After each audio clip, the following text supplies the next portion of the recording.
Tonight's discussion will focus on the topic of civility in sports. And we have an incredible guest speaker with us tonight who will provide an extremely interesting perspective on his experiences in professional baseball and an insight into professional sports. We had a little conversation up in the room before we came down, and the story that sticks in my mind about Mr. Vincent is, and that's Fay Vincent, of course, former commissioner of baseball, is that he is an accomplished man in many areas, in the motion picture business, in the corporate world, in the world of Fortune 500s. He served in various capacities throughout his life and throughout his career. But he is remembered for one thing. He's remembered for the 4 years, a little over 3.5 years that he spent as commissioner of baseball. And he did so during an extremely tumultuous time, and you'll hear a little bit more about that in a few minutes. We don't need to be an insider, however, to understand the important role of civility in sports today. From the professional teams and players who take to the fields in major cities across our countries, to the over 1,200 institutions, conferences, and organizations that participate in the athletic programs of many colleges and universities in the United States, Canada, and throughout the NCAA. To the enthusiast volunteers who serve as league managers, coaches, umpires, referees that take to our local fields and ice rinks, all for the love of the game. Civility helps everyone that plays the game understand the rules, gives them a better insight into the role that they serve in the game, and the respect that they should and must have for the rules of the game. When you remove civility from the equation, we witness the unfortunate breakdown, such as the recent scandals plaguing athletics at Rutgers University. When you add civility to the equation, you find examples of sports legends, such as Stanford's own Jackie Robinson, who endured racial taunts and slurs, opposing teams who threatened to strike if he set foot on the field, and he became the target of rough physical play on the field. Yet in the face of bigotry and outright racism, Jackie Robinson maintained his composure and exhibited a civility all too often not seen today. In Stamford, we're proud that Jackie Robinson is part of our history, and the statue in the park that is dedicated to his memory continues to remind us that success can be achieved through civility. Tonight, we are honored to have not just one living legend with us tonight, Fay Vincent, but we also have two others. We have Ralph Branca, who's here.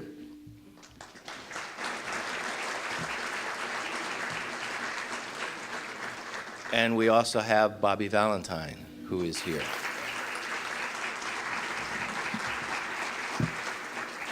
And at this time, I would like to introduce turn the microphone over to my friend and introduce Mr. Robert Dillenschneider. It's terrific to see this group here tonight. Outstanding people who really care about America, who care about doing the right thing.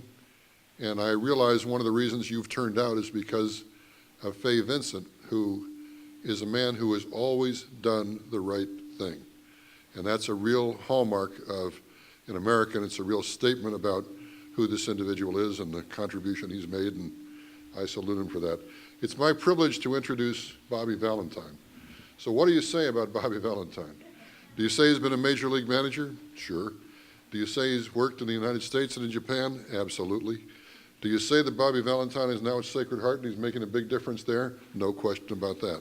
What you really say about Bobby Valentine, in my opinion, is he is a model for young men and women all over the country. We decry on a regular basis the fact that younger people aren't with it as many people in this room are today. Bobby Valentine has worked overtime to make that happen. He's an extraordinary person, and tonight he's going to introduce Faye Vincent.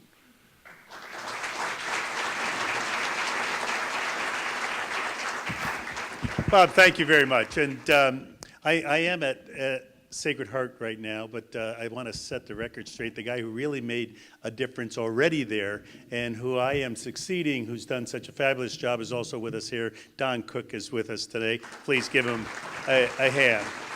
Thanks, Don. And rather than introducing Faye Vincent and myself, we all know that we are amongst royalty and baseball royalty, and I'm honored to say that I was married into the family of royalty, and the last living member of that 47 team when Jackie Robinson broke the color barrier with the Brooklyn Dodgers is with us here today. He was also the youngest pitcher to win 20 games before until Dwight Gooden became a little younger when he won his 20 games. One of the great people I've ever met in my life, one of the great baseball players around. He's going to introduce our guest speaker, and he's none other than Ralph Branca. Thank you, everybody. Introducing Faye Vincent is really a pleasure. I'm fortunate enough to know Faye for about 25 years. There was a group in baseball called the Baseball Assistance Team. I was first president, CEO, and Faye was assistant or deputy commissioner when he first started, when I first met him. But because of Faye, the Baseball Assistance Team became very, very viable and actually helped many, many ball players. This was to help players who were indigent, needed help, and of course, early on, it was the players from the 30s, maybe even one or two from the 20s and the 40s, before baseball started making real money because of television. But I still say that because of making a lot of money doesn't mean that down the road, the present-day players will need help.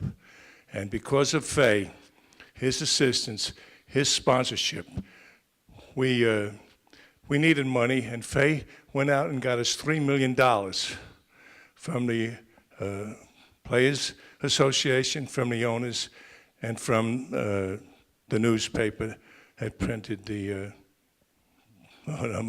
another senior moment. Gannett Chain. They all gave $1 million, which set us up. And over the years, I don't know how much money we've given out, but I'm out of bat now about 8 years. But because of Faye's assistance and guidance, and of course his helping us, Bat succeeded. And I got to know Faye because I'd go in the commissioner's office once in a while and do my job as the commissioner and as the executive with Bat. If you want to know a guy who's really a terrific guy, a guy who was just said he does everything right, and you're right, Faye's terrific. I don't think you can find a finer friend or a man of such integrity as Faye. And I'm proud to say that I'm a friend of his for 25 years, and I'm not going to talk any longer because you want to hear Faye, you don't want to hear me. So Faye Vincent, God bless everybody. This is not how I intended to start. I wanted to start by thanking all of my friends. There are a number here from Williams, from various places along the way. No friend greater and more illustrious than the wonderful big right-hander whose number was 13. That tells you all you need to know about Ralph Branca. My great friend, Bobby Valentine, whom I've admired and known for many years. You do me great honor by being here, both of you. I'm delighted to be here in this program with you, sir, and with the mayor. And so you all are here for one reason. You love baseball. I love baseball, too. So the talk is really about sports and civility, but I'm going to focus it on baseball. I know baseball best, and I'll leave you or start with a question that I will leave unanswered, and that is, if we're going to talk about civility in sports, let me ask you to think just for a minute about which sport has the least amount of trash talking? I won't answer the question. And I'm going to do honor to my great friend Bart Giamatti. So this is a talk tonight that starts and ends with the Romans. The Romans include the lineage that gave us Mr. Branca, maybe, Bobby Valentine for sure, the good mayor, and my great friend Bart Giamatti. And what Bart Giamatti would have done tonight is what I'm going to do in his honor. He would say, let's take the word civility and think about it. Where did it come from? The word civility comes from the Latin word, surprise, surprise, civitas, which is the Latin word for city. Because if you think about it, a city has to be a place of civil behavior. You can't have a city without rules. You can't have a city without laws. So the Romans gave us this remarkable heritage, which is you collect citizens into a community. They are civilians. They will behave civilly because that is the law. And from the Romans, we have the concept of civil behavior. I mean, think of leaving here tonight and finding that all the red lights were out. And we were going to operate in a community without laws, without rules, so that on the way home at the four corners, everybody would stop and the big truck would go first because the big truck is the biggest. And all the rest of us would have to figure out how the hell we got across the intersection. So from the Romans, we have a concept of civility, but civility is premised on law in the city context. It is the law which organizes behavior into context that permits collegial activities. And when we turn to a game, what makes a game? Bart would think about this, and from him I think about it. You think about it. A game is something that takes place according to rules. Without rules, there cannot be a game. You can't have a contest unless someone says, these are the rules of the contest. There are no games in the jungle. If people race in the jungle, it's because they want to race.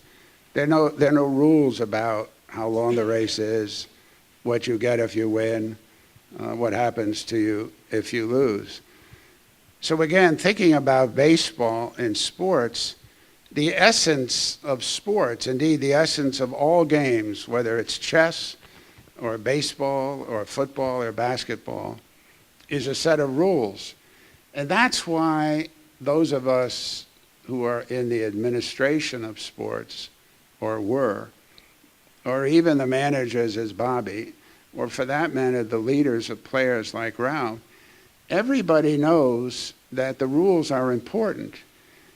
And that means cheating or fudging on the rules is as important a threat to the game as lawless behavior is a threat to any city or any civilization. Civitas. It is the concept of order based on law. And the game is a game because the rules tell you who plays it, how many. After all, everybody would like an extra shortstop. But the rules say no. Everybody would like a catcher's mitt 3 times bigger than the one they use. The rules say no. Everybody would like to put stuff on the baseball or cut it. Everybody would like a bigger first baseman's mitt. All sorts of things that have been tried in the form of cheating. And people say to me often, why is there such focus on cheating? Well, there's focus on cheating because if you permit cheating, you kill the game. The reason the steroid threat is serious, the reason Pete Rose and betting on baseball, those are serious issues, is because they're existential threats to the game. They go to the heart of what the game is all about. And so if you don't enforce the rules or or you enforce them vaguely or intermittently, or you say, we're going to permit some guy to load up a baseball because we think that's funny, and we think spitballs or some sort of grease on the baseball is not a serious problem. The reason it's serious is the same reason that a little bit of tax cheating is serious.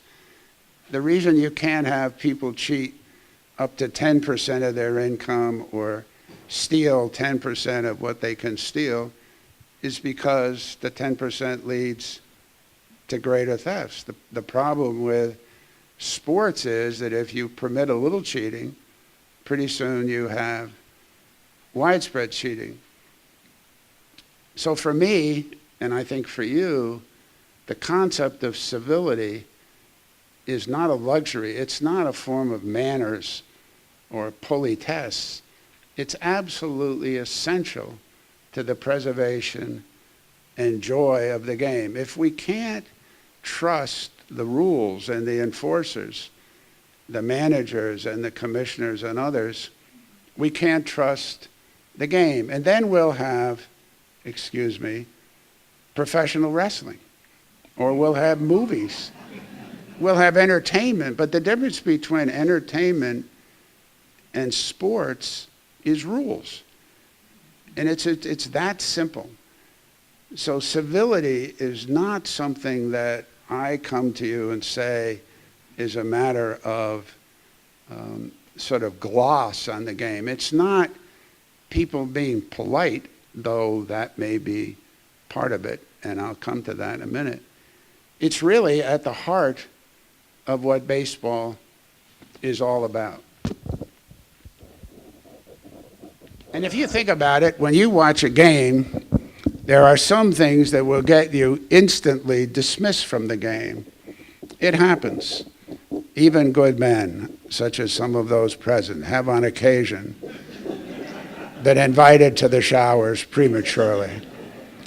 And I once said to my good friend Bruce Fleming, 35 years an umpire in the big leagues, I said to him, Brucey, what is it that a player has to say to you that will get you tossed out of a game? What are the magic words? I mean, I've heard about the magic words. Now listen to this is a very bright man. I talked to him today. I told him I was going to cite his answer. He said, it's still a hell of a good answer. He said to me, Commissioner, anything with the word you in front of it.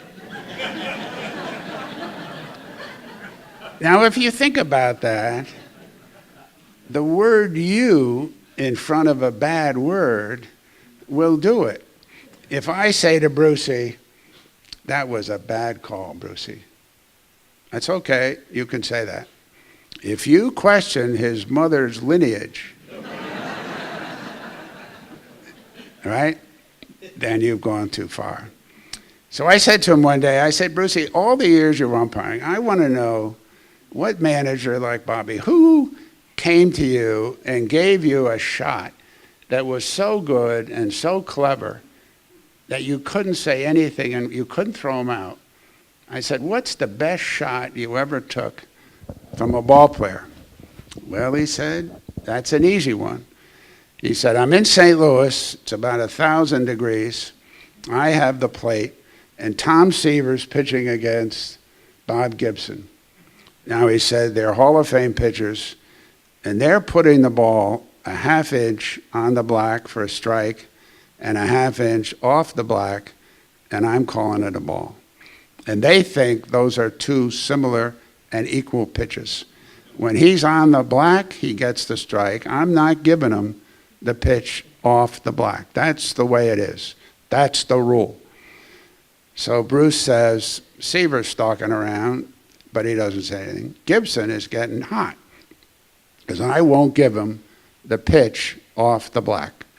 Now he says, I call a couple of balls on him. The inning ends, and he walks off the mound, and he takes a little detour toward the plate. He's careful because if he goes too far, I'm going to walk away and tell him to get lost. And over his shoulder, as he walks toward the dugout, he says to me, Fleming, You're better than that. Now, Bruce said, what the hell am I going to say? I mean, he said, what am I going to say? I said, have a good day.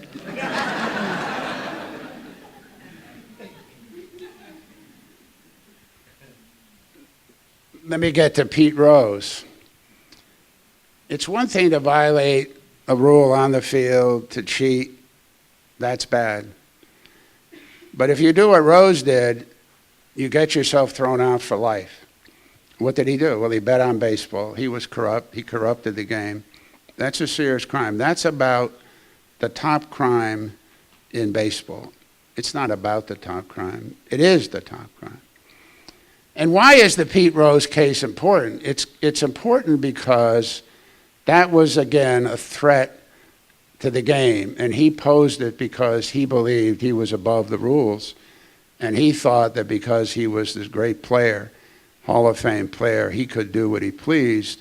And Bart Giamatti, the commissioner, would back off and not go after him. Well, we went after him. I wrote the agreement, he signed it, and he's out of baseball for life. And there's no redemption.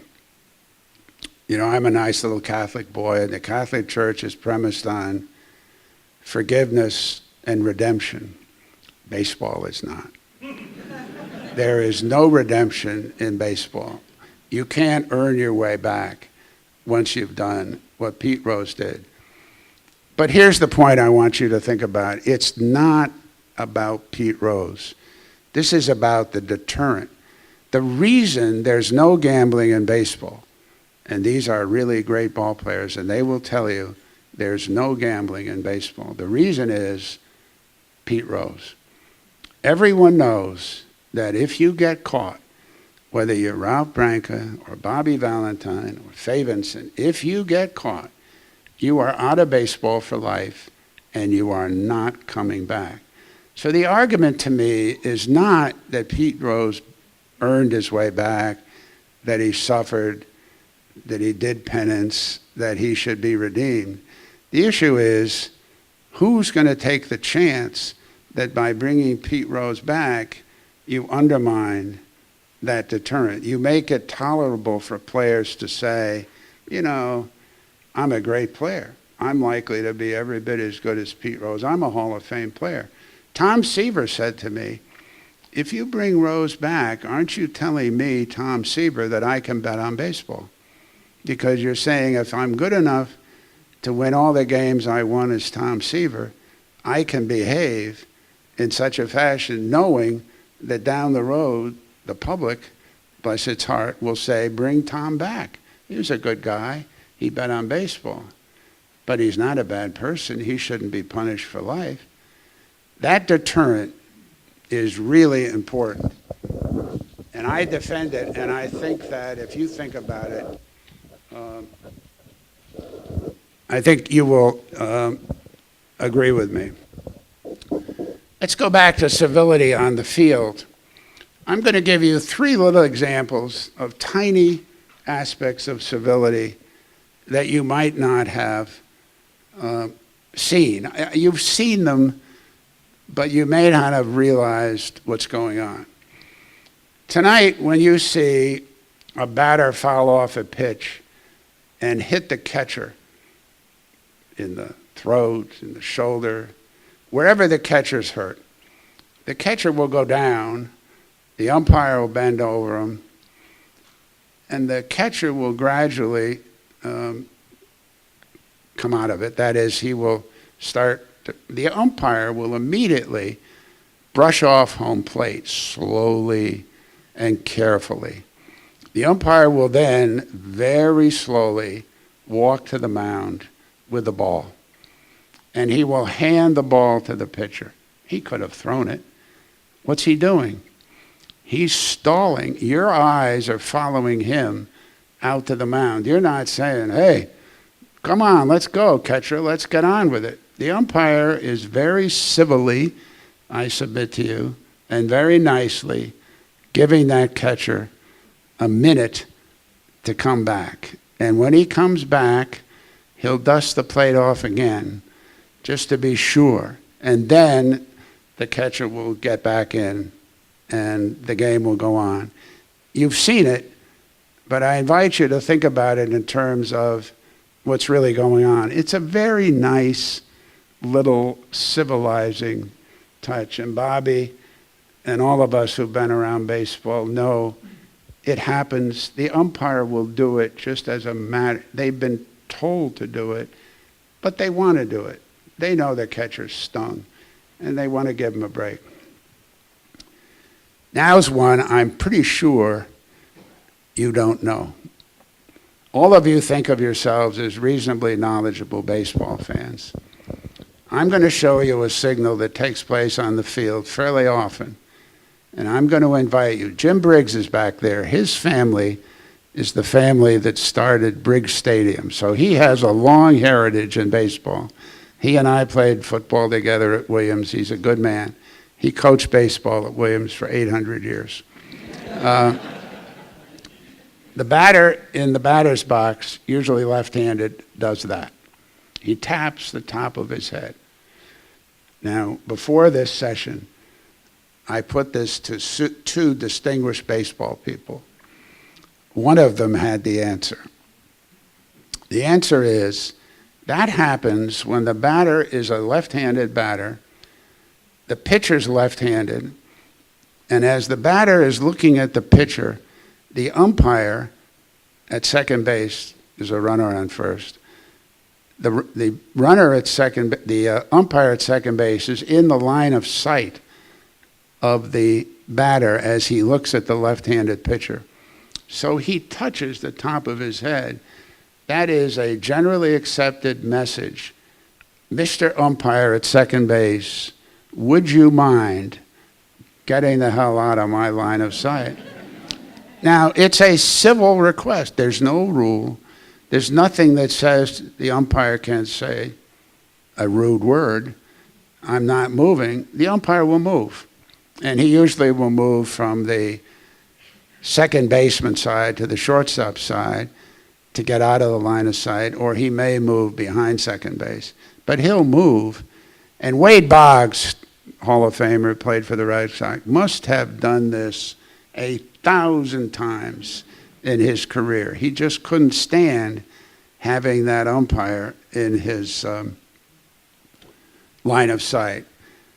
But I'm absolutely certain, I won't embarrass anybody, but I'm pretty certain that most of you haven't noticed. You will now, because you'll see the batter will back out, and he'll do that, and the umpire will move. It happens, and it's one of the many things that go on in a ball game that you might miss. The last one you never miss, and that is the poor catcher. A batter hits a pop-up behind home plate.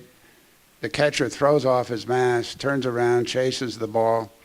The ball goes in the seats, and he comes back, and of course his mask is in the dust. I would say 90 times out of 100, the batter will pick up the mask and hand it to the catcher. Again, a very tiny little civilizing moment, but it's one of those things that sort of makes baseball different. You almost never see that in football. You'll never see it in hockey. And it puts baseball in a slightly different category. Finally, let me talk to you about uncivil behavior, or behavior that's lacking in civility. And I come to you as the son of a former NFL official. When I was a kid, my father was an official in the NFL. So I grew up in a family where people who refereed sports, to me, were heroes. They were my father. How could you be a bigger hero than my father? And so when people yelled, as they often did when he was doing a baseball game, kill the umpire, I thought, wait a minute, the umpire is my father. Why would you say that? That's pretty awful. And nobody means it any more than they mean the abuse they heave on any official. But think about what's taking place. We're teaching kids. We're in the stands, we're screaming at the umpire at first base for missing a call or some other foolish thing that got the audience in uproar. There's something really damaging about that. It's corrosive because baseball is a generational sport. We usually bring kids with us. We're teaching kids behavior. And when we coach a Little League team and we scream at the balls and strikes or we scream at an official, what are we doing? Why are we doing that? Are we aware of what's really taking place? We're transmitting lessons, we're teaching, we're doing things that are basically uncivilized. And that's why it's so dangerous and so corrosive. For me, there is no excuse for abusing an umpire. My father would come home after a game, football game, and he knew if he missed a call. And he would be literally ill. He felt awful. For days, Wednesday, Thursday, I'd say, how are you? Well, he said, I'm still pissed about that lousy call. He said, I missed it. He said, I just missed it. Well, I realized he took it really seriously. And he was more upset than anybody on the field that day. He was very, very down about it. So I'm going to leave you with the concept that rules are important because they define the game. Civilized behavior means adherence to rules. The little civilities in baseball are important because they're acknowledging something very important, which is that there is meaning beyond the pitch or the game. What the players are doing, although they don't know they're doing it, is they're sending messages about values. And to some extent, it's that value system that we all have to be worried about. If anything's wrong in this country, it's that we have a mess on our hands because we can't agree on values. We're not sure what immoral conduct means. I mean, think about it. If I said to you, could we get a consensus in this room on immorality? We couldn't. 50 years ago, there would have been no question about that consensus. So we've lost our ability to decide what's right and what's wrong. I put crimes aside. We know what the law is. But short of the law, when we're talking right and wrong, we are in a bit of a mess. And that's a sad reality. It shows up in sports. But again, I think the reason sports is so important, and bless baseball, baseball does stand for some things. I mean, in some respects, baseball's alone. It says there's no fudging about cheating. There's no situation ethics. You can't tell us because it's raining hard, it's okay to cheat, or because it's cold, or because you're sick. There are no excuses in baseball. It's a perfect meritocracy, and the value system is really important. I almost got serious, but I'm going to end. You have been very nice, and let me remind you that you have also been very civil. Thank you very much.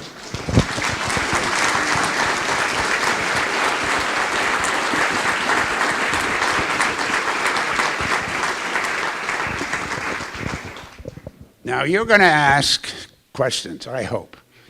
But to help you get started, I will tell you the 3 questions that you are almost certainly waiting to ask. Very simple. The first one is, hey, Commissioner, why do the World Series games start so late? My kids really want to watch the games, and they're on late. Now, ladies, if we were in California, you would not ask that question. It's all about the time zones. The games start late here. They start early in California. That's an East Coast complaint. Secondly, will Pete Rose ever get into the Hall of Fame? No. Thirdly, will baseball salaries ever come down to where they should be? Should be? No. Those are the three questions. Now you have your turn. Yes, sir, in the back. Well, Ralph, we'll give Ralph. Pete Rose will get the Hall of Fame if he pays his way in. You know, somebody asked Mike Schmidt. Was it Mike Schmidt? No, Johnny Bench. You know this, Bobby. Somebody said to Johnny Bench, when should Pete Rose be in the Hall of Fame? And Johnny Bench, bless his heart, I tell him every time I see him, Johnny Bench's answer was, when he's innocent. That's a very good answer. Yes, sir, you had a question in the back. Faye, quick question about, and Bobby may have a word on this, about the unwritten rules in baseball, like throwing at a opponent to get even because the other pitcher's thrown at one of your stars. Now, in extreme cases, for example, Clemens throwing not the ball behind Piazza out of the home plate area, which Bobby's familiar with. Other than that, what do you do with what's considered an unwritten rule? You see it happen all the time, and there are various and varying punishments, in my mind, meted out by the umpires for that behavior. Well, it's like everything else in life, isn't it? One has to make fine distinctions and draw lines. Throwing at a ball player's head, throwing at him above the shoulders, is totally unacceptable. There's no excuse, and there's no unwritten rule that says it's okay to do that. At the other extreme, Bobby, pitching inside is part of the game. One has to pitch inside. Bob Gibson had no sense of humor about anybody who leaned over the plate. He'd hit you. It was his corner, and he'd hit you below the waist, but he'd hit you. Now, I don't condone any of the unwritten rules. We were talking earlier about how many times we hear people announce, a tie goes to the runner. I've heard announcers say that any number of times. Bruce Fleming's answer is, a tie is what you wear to dinner. There are no ties in baseball. With the three big sports, basketball and football and baseball, how often and do the managers get together with the players and say, you are the godsend to our kids in this country? And do they spend time with the players saying, you're the role models that the kids will look up to? And if civility is important, and God knows we have had this conversation enough, does that happen in Major League Baseball? Go ahead. Not often enough. Not very often. And part of the problem is that the structure of Major League Baseball has been changed by the presence of agents, advisors, people who are very important to the players other than the manager. I mean, one of the things that's probably hard for you to accept is how little authority a commissioner has over players and how very little authority a manager has. The managers are really, think of it, the guy has a long-term contract. He's got enormous amount of money of the team committed, and there's no out. Football has these non-guaranteed contracts. Baseball, they're all guaranteed. But you have an enormous amount of money riding on the first baseman, and he doesn't hustle. The manager can talk to him, but what can the manager threaten? You can sit him down, but you can't sit down a guy being paid millions and millions of dollars without having the fan base, the management, the owner say, what the hell are you doing? So I'm not defending anybody here. I'm just explaining to you that in our society, where agents have an enormous influence on players, the mechanic of influencing a player is very complicated. They are not easy to influence. Well, that's right, complicated. Right here. Yes, sir. John, did you have a question? Sure. Okay. Commissioner, did you ever have to deal with the designated hitter and think about putting it in both leagues or dropping it? Oh, I tried, and he asked about the designated hitter. That's a rule in the American League where the pitchers don't hit. It's a rule that I do not like. I prefer the National League game. I think it's a better game. There's more involved. But again, the reality is the union really controls baseball. And in order to get rid of the designated hitter, the owners would have to agree with the union to probably add 2 more slots. The 25-person roster would become a 27. You'd have to put 2 players on the payroll in the big leagues with major league time in order to get the designated hitter removed. Why? Because the designated hitters are by definition people who hit only. You tend to hit only as you get older, and the designated hitters tend to be guys who can't run, can't throw. I mean, Ovitz is a classic example. I mean, he doesn't play out in the field anymore because he can't move around, but he can hit. And so I think that it may happen, but it will only happen when the owners say we'll pay the union whatever the ransom is to get the rule changed. Commissioner, welcome. Thank you. I'm an elected official in Stamford and an attorney, so civility runs in my blood, so, Yeah. I'm not even sure. But thank you for being here. Seriously, I have a 6.5-year-old son, and I grew up loving baseball and knowing the magic of the game. But today, when I bring him to the stadium, first of all, I can't even get him down to the field without all the sections and moats and everything. Second of all, it probably costs about $300 to get a hamburger and a soda. Third of all, attendance is down, violence is up in the stands with everything that we've seen nationally. The steroid use issue, players at a younger age feeling the pressure. As a father, as a lover of the game, I guess 2-part question. Number 1, is the game doing enough? And number 2, what should we be doing to instill in the younger generation the love and magic of the game? The answer to that is no, and everything you can. When I went to baseball with Bart, he used a word that I used to say was a Yale word. He kept talking about the ambiance of the game. And I would say, Bart, the real word is the environment. The ambiance says it all, in the sense that it would be a great world if we could persuade the ball players that you and I are paying their salaries. Of course we are. But they don't see it that way. And I would lecture to them. I'm sure Bobby, all of us have tried. But players have one advantage over you and me. They're young. And it takes a while for all of us to grow up and mature. I can remember saying to Strawberry when he went from the Mets to the Dodgers, look, if I were you, I'd go out, spend some time signing autographs, try to change the perception of you that grew up in New York. And he said, oh, yes. And, he gave me sort of appropriate genuflection and just did nothing.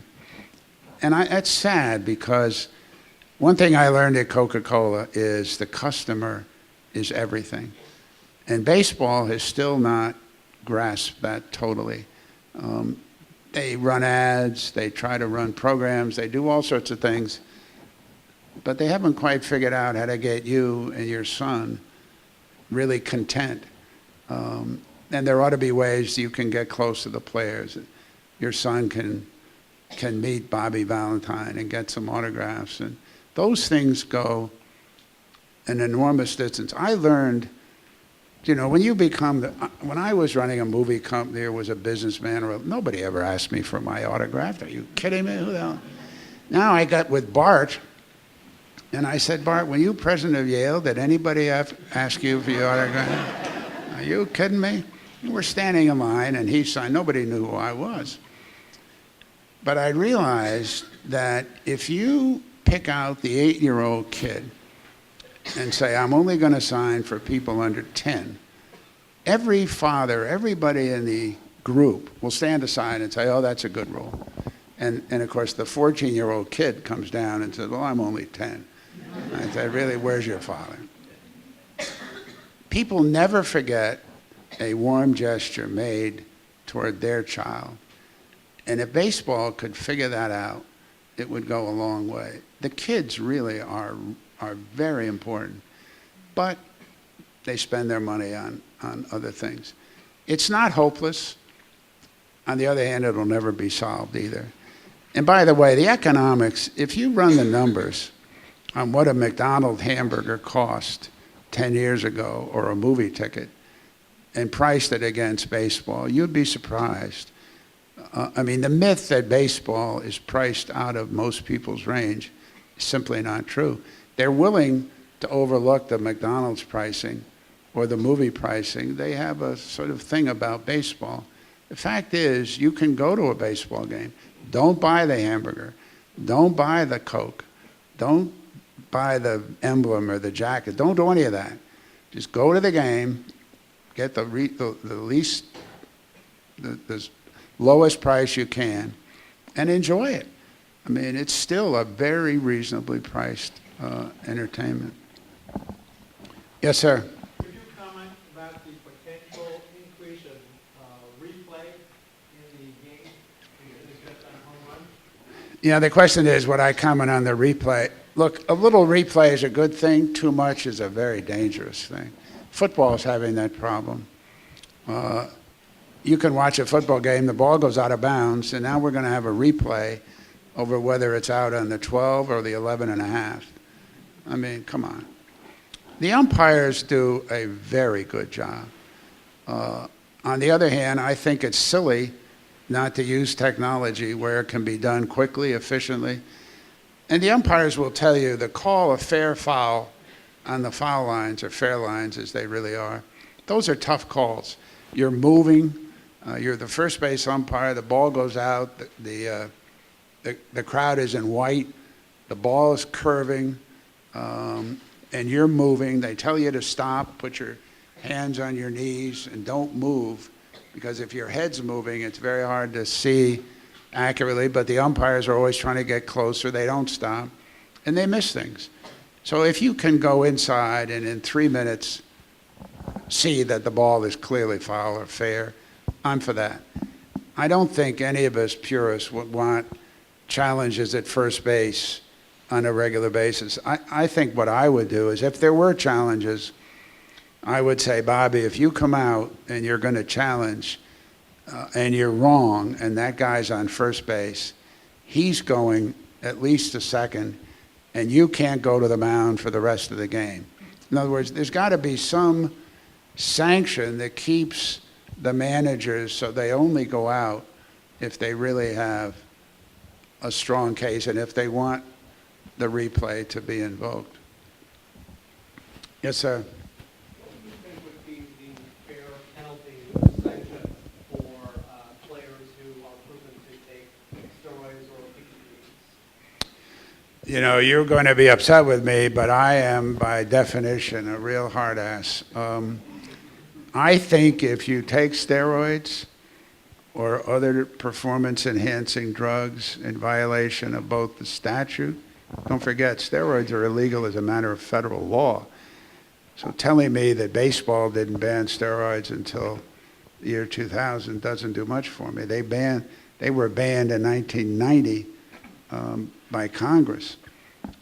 My theory is that in order to stop this, and I'm not sure you could do it, you have to say, like gambling, like Pete Rose, one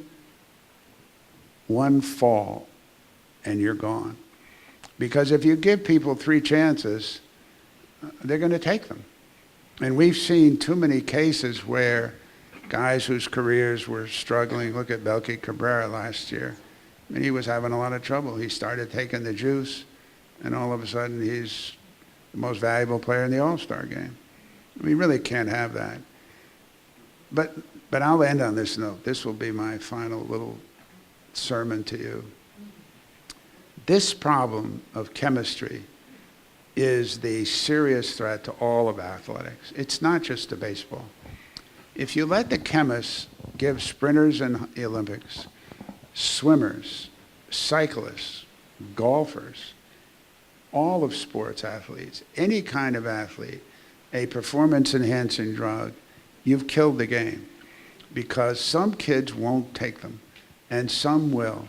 And then all I want to know is put the blue shirts on those that took the pills and put the red shirts on those that didn't, and I'll decide who's going to win. Now, what sense is that? You're going to go to a game with that, where the guys who aren't taking steroids have a star on their shoulders so you know they're clean and the other ones aren't? We can't have that. And I think this is not a problem just for baseball. This is a national problem. Because these kids, I know Division III football players at Williams who are taking performance-enhancing drugs or growth-enhancing drugs. They want to be 290 pounds to play football at a Division III school. How silly is that? Why? But they do it because they want to compete against Amherst, so they want to win, or that you have to do it because the coach says if you're not 290, you can't play in the line at a Division III school. If we have anything to worry about in sports, that is it. And there's no good answer. Thank you all very much.